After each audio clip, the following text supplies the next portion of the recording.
following bout is scheduled for 3 5-minute rounds in the BAMMA Lightweight division. Introducing first the man standing to my right and fighting out of the red corner. He stands 5 feet 8 inches tall and weighing at an even 155 pounds. He is a mixed martial arts with a record of 6 victories opposite a single defeat, fighting out of Gloucester, England, Marc Suplex Allen.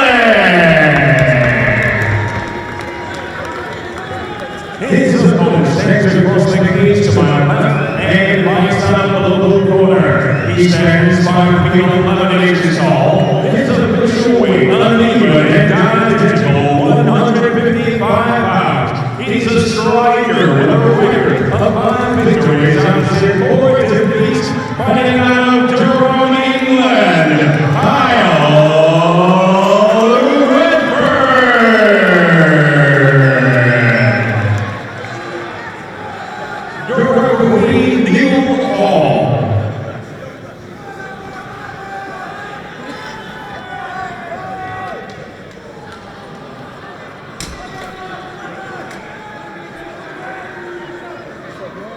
So here we have 2 men looking to get their careers back on track, both coming off a loss, both looking to put that right now. Redfearn, the taller man, but coming off the 2 losses. Allen, his first loss in his last fight. Let's see how he bounces back from that, Pierre.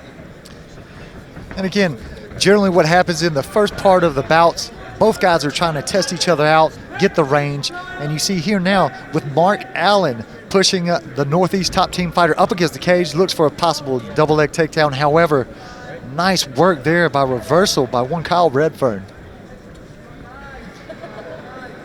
Yes, and these are key moments, aren't they, Pierre, against the fence? You really do gauge the strength of your opponent when you're locked up like this. Nice leg trip there. However, Marc Allen immediately going to that full guard, open guard. Has a foot in the hip on Kyle Redfearn.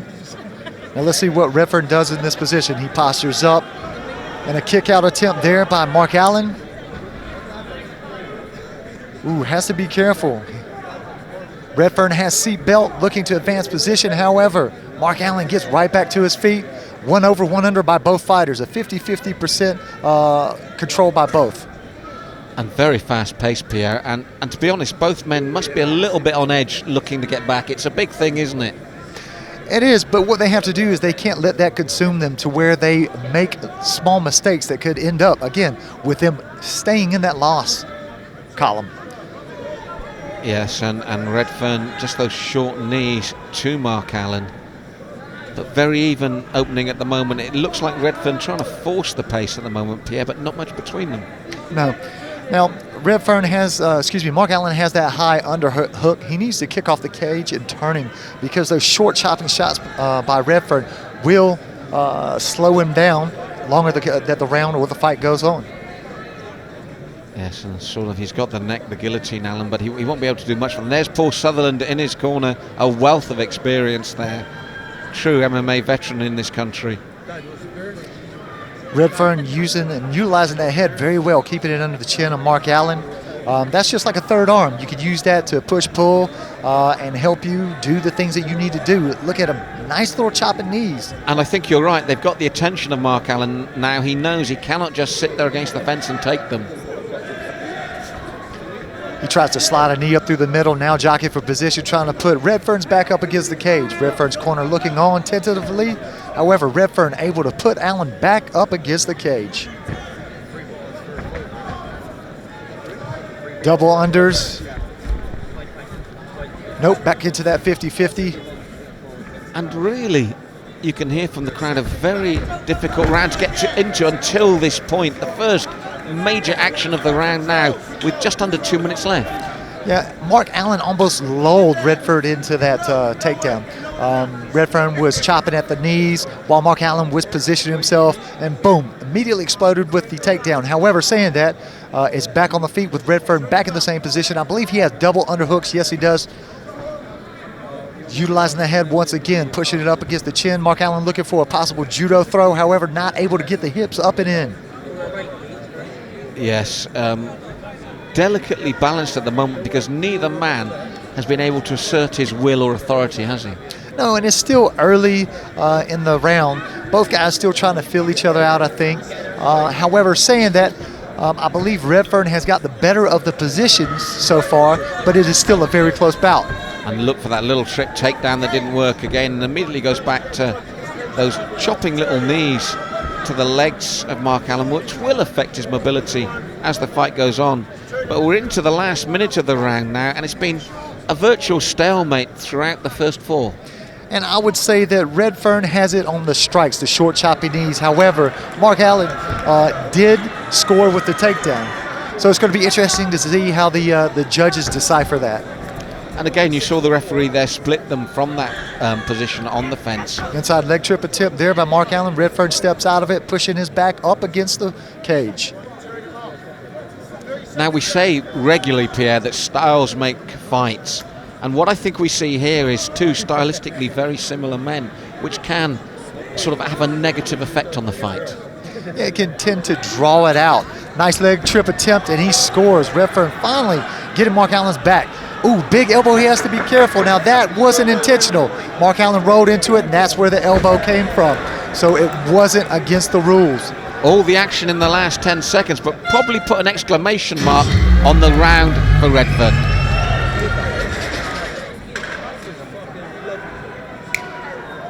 So round 2, and still everything to fight for. They really have had a good look at each other. And now, for the first time in the fight, we see the strikes coming in. Now, Redfearn looks to be the more comfortable on the strikes. Marc Allen looks a little tense, a little rigid. Yes, we can see both men have finished by KO in their wins. 3 of their wins from each man coming by way of knockout. So they carry the power. And as in the first round, they find themselves in familiar waters with Redfearn pressing Allen up against the cage. Allen trying to jockey for position, moving in, trying to feed the arm. He needs to get his back off, and I'd like to see him get the takedown, but let's try to get that dominant position. Now, referee looking closely again. At the end of the first round, he was happy to split them. I wonder if he'll make that decision earlier here in the second. Now we have Allen with the double unders, muscles his opponent down. However, an immediate reversal, a sweep there by Kyle Redfearn. Redfearn in that top position. Good control of the legs there by Marc Allen. Redfearn, though, a couple of chopping elbows there when he got the opportunity. Very dangerous moments for Marc Allen. A real cutting tool, the elbow. And that's played a factor in a couple of the fights here tonight, so we know just how dangerous that tool is. Going out the back door. However, Redfearn sees that, readjusts his base, squares up on the ground with Marc Allen, and able to keep that top position. Look for a possible kick out, or nice takedown attempt, beautifully done there. A kickoff to a takedown attempt, which scores for Marc Allen. And it's a perfect moment in the fight because he was in danger of this second round coming away from him as well, wasn't he? Yeah, and I think that, you know what, he knows what to do. He just needs to do it. However, Redfearn also knows what to do, and what he needed to do was get back to his feet and try to work that position again. Yes, moments in the fight for Marc Allen. He needs more of them because at the moment Redfearn is still the dominant fighter of the two. As we come to the virtual pivotal halfway stage of this second round, and really halfway through the fight as well, and Allen's still in it. You feel Redfearn's taking the points, but not in such a dominant way that you can't see something happening for Marc Allen. No, and Marc Allen is showing all the right shapes, doing the right things. However, Kyle Redfearn, the story is he's been able to get back up to his feet. Marc Allen really putting that shoulder pressure into the midsection of Kyle Redfearn, looking for a takedown attempt. Switches for a single from the double. Crossface brings Kyle Redfearn's opponent back up to the stand-up position off the clinch up against the cage. And again, just saw the referee there saying, let's start working. Little trip by Redfearn, got the back of Marc Allen. Allen straight back to his feet, though. Kyle Redfearn should have really tried to put his hooks in, because once you control the hooks, you control your opponent's hips, and that stand-up would have been not impossible, but a lot harder than that get-up, that quick, explosive get-up there by Marc Allen. And Yes, so we find ourselves in a familiar position as the second round, a minute and a half left. Nice Uchimata there, beautifully executed by Marc Allen. And gives him nice side control here as well, Pierre. He's got just over a minute. He really needs to work this to get back into this fight, doesn't he? Yes, beautifully done. Kyle Redfearn had the elbow in, messing with the base of Marc Allen. Marc Allen immediately transitions into that full mount. Look for him to peel the head off and possibly throw strikes of his own. Or if he can get him to roll onto his stomach, he's got seat belt. Has one hook in, looking for a possible head and arm choke. Shoots the hips out, and he really goes down to the mat. He needs to walk that out. Yes, pivotal moments here for Marc Allen. He's been up against it in most of the fight. He's still got 40 seconds here to get this on. Now you see a grimace on the face of Kyle Redfearn. Does he have enough time? 30 seconds. He needs to hold out until 30 seconds. And he pops free. Now rear naked choke attempt there. However, there's no hooks in by Marc Allen. He's only Kyle Redfearn only has to wait for 12 seconds, and then he can find himself with a reprieve, moving on to the third round. And he'll hear that block being hit for 10 seconds, so that will give him the motivation to not tap. He's almost there now, and he will escape from this.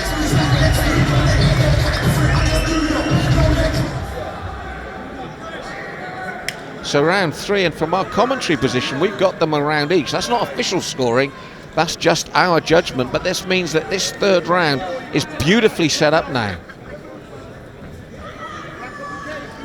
And you have to wonder if the corners have said, hey, each of you guys have 1 round apiece. There's a sense of urgency. Let's go out there and let's get the job done. Nice right round kick by Redfearn. Looping left hook there by Marcus Allen. And that missed, but what I will say is when they went to ground, tellingly, Allen, you feel, maximised the situation far better. Nice sense of urgency there. Marcus Allen trying to break down the distance, looking for a possible clinch. However, once again, Redfearn able to keep his...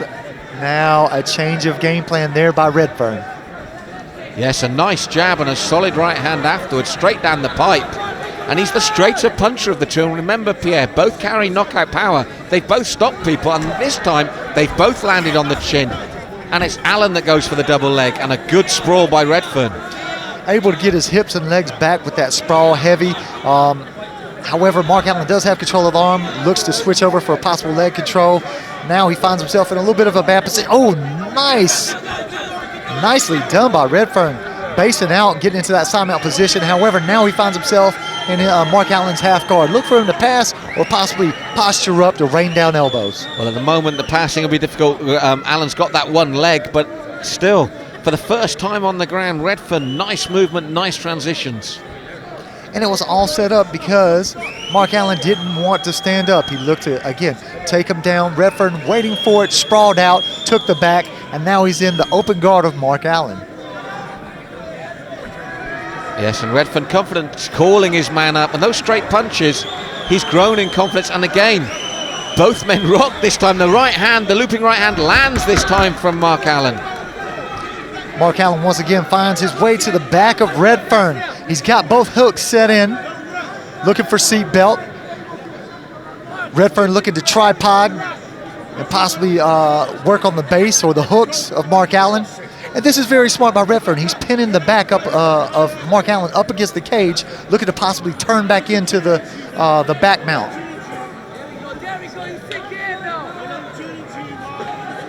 And again, at this point in time, this round's delicately balanced, this fight's delicately balanced. And you know what? This is going to be...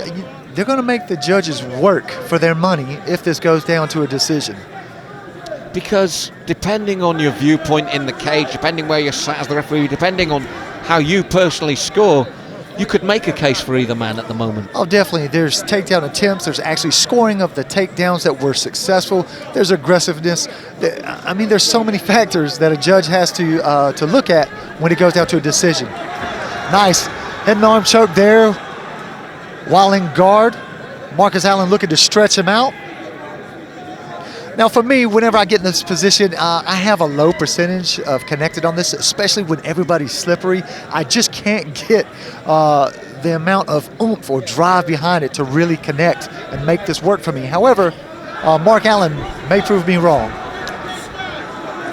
Well, that said, it's Kyle Redfearn that's doing the ground and pound now, and it looks like the face of Marc Allen is bloodied finally here in the third round. Redfearn looking to really put on the pressure. He knows what's at stake here. He's really applying those little short, choppy elbows, keeping the head of Marc Allen pressed up against the cage, not allowing him to move, really controlling the base. And again, with Marc Allen having Redfearn's back earlier in this round, it's going to be a tough one for the judges as we come into the last minute, unless something spectacular happens now. Good knee to the midsection from Redfearn. You notice on the stand-up there by Marc Allen, he kept one hand posted onto the ground because if you have 3 points on the ground, you can't get kneed to the head. Good cage craft there by one Marc Allen. Nice single, inside leg trip, looking to pass immediately. Redfearn stands back up, and again, the back being taken. Well, he's got 25 seconds to get this rear naked on. And I tell you what, just that last 30 seconds of both the second and third round just may have edged this for Marc Allen.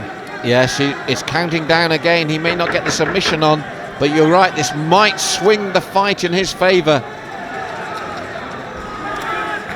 And just as we say that, Redfearn postures up in the open guard, throws a couple shots to end the round. Well, it goes to the judges and it's going to be close. You can make a case for either man across the 3 rounds. It'll be very interesting to see how they do score this. Ladies and gentlemen, we go to the judges' scorecards for the final decision. One judge scores about 29-28 for Allen. Our second case judge scores about 30-27 for Redfearn. Our third judge scores about 29-28 in favor of your winner by split decision, Marc Suplex Allen. We thought it was close, and it is a split decision in favor of Allen, leaving Redfearn feeling very, very disappointed, but we knew it was close.